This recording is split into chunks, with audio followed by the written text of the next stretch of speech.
forget the lessons of history. But BBM calls for unity on Ninoy Aquino Day. Unity for what? Unity to forget the errors of the past and then therefore forget the lessons. Mabuti po, ako ay nag-scan kanina ng SMNI at nakita ko po yung mensahe ni Ka Eric. Ang tunay na kasaysayan sa Plaza Miranda bombing noong Agosto 21, 1971. Yan ang tunay na importanteng pag-usapan. Maybe Kaado can dwell on it. Pero tama po, ano ang mga leksyon sa August 21, 1971? Ang sabwatan po na ni Joma Sison at ni Ninoy Aquino. Ang suporta ng Amerikano kay Joma Sison at kay Ninoy Aquino. Yung kay Joma Sison all the way back pa nung siya ay aktivista daw doon sa Indonesia.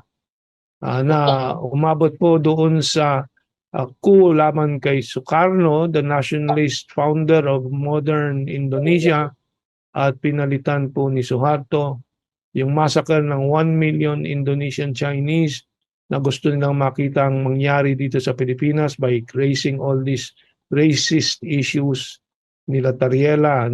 Yan po, planado po yan. Hindi naman magtatagumpay, hindi tulad ng Indonesia kasi natuto din ng Indonesia. Nung nagsilikas po ang daan-libong mga negosyo ng mga Indonesian Chinese, nagmakaawa ang Indonesia. A few years later, na bumalik na sila. Which Kaado keeps reporting in the industrialization economy it has already developed. But tama si Ka Eric, huwag nating kalimutan ang Plaza Miranda. Unfortunately, yung weak president po ay gustong malimutan po lahat ng mga leksyon na yan. So Amerikano po at mga kanilang collaborators na komunista at na mga politiko ang gumawa po ng Plaza Miranda na ikinamatay ng isang batang nagtitinda ata, vendor, at sugatan ng maraming opposition politicians at that time.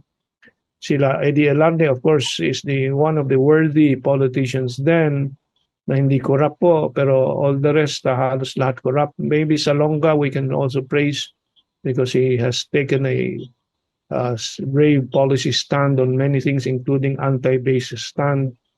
At siya din ay tumulong sa expose po nitong Plaza Miranda bombing. But of course, I am a witness to that discussion of Senator Jerry Rojas at si Senator Salonga sometime in 1981 bago nagka-cancer po si Jerry Rojas. Ako ay assistant po ni Jerry Rojas at pinag-umimeetingan po and so on. And on the side, nag-uusap si Jerry Rojas at si Salonga sa tabi ko.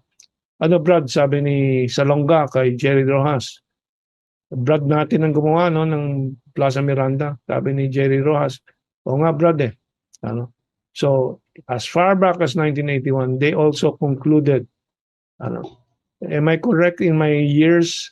Because yes, I'm correct. So I was part of that portion of history where people slowly began to accept na hindi si Marcos ang gumawa ng Plaza Miranda bombing, kundi sabwatan ni Ninoy, and of course later on confirmed ni Joma Sison.